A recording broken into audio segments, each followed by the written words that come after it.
BCS আসলে সবার জন্য না।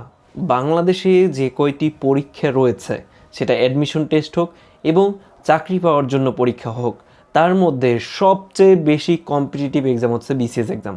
এর রিজন হচ্ছে এখানে ডাক্তাররা পরীক্ষা দিচ্ছে, এখানে ইঞ্জিনিয়াররা পরীক্ষা দিচ্ছে এবং সকল ব্যাকগ্রাউন্ডের প্রার্থীরা এখানে পরীক্ষা দিতে আসছে।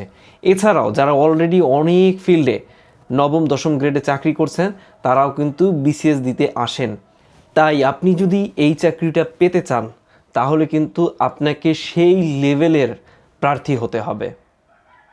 আরেকটা বিষয় নিয়ে আলোচনা করি, সেটা হচ্ছে আমি যে লাইব্রেরিতে পড়ছি সেখানেই কয়েকজন ডাক্তারকে দেখেছি যারা বছরের পর বছর লেগে রয়েছেন এবং এখনও বিসিএস প্রিলি ক্র্যাক করতে পারেননি, কেউ রিটেন ক্র্যাক করতে পারেননি।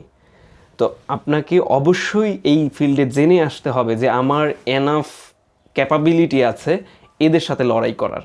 এজন্য সবার প্রথমের কাজ হচ্ছে আপনি নিজেকে জানুন, আপনার সেই ক্যাপাবিলিটি আছে কি না সেটাও নিজের ভিতর ঢুকে জেনে নিন।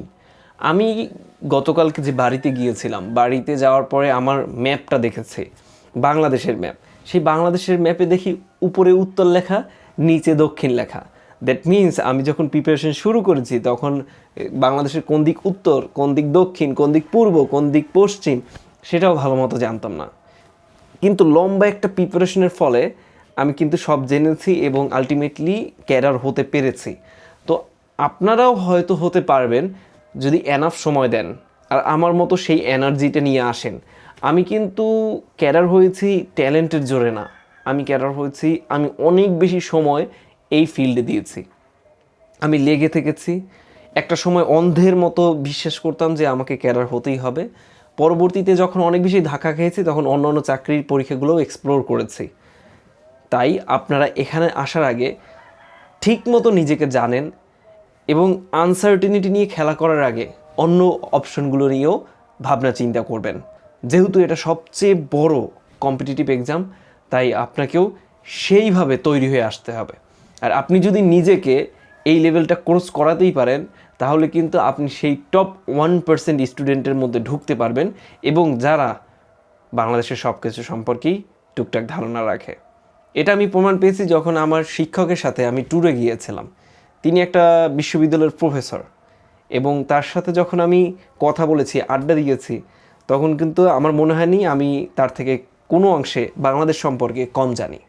তাই এটাই ছিল আমার আসলে এক্সপিরিয়েন্স আপনাদের সাথে শেয়ার করা। আমি ডিরেক্টলি না বলছি না, কিন্তু আপনি যদি বিগিনার পর্যায়ে থাকেন অবশ্যই রিয়েলিটি চেক করে নামবেন যে আমার কতটা পথ পাড়ি দিতে হবে। আজকাল টপ গ্রেডেড ইউনিভার্সিটি থেকে মানুষজন কিন্তু প্রাইমারিতে চাকরি করছে এবং অনেকে আছে ধাক্কা খাচ্ছে।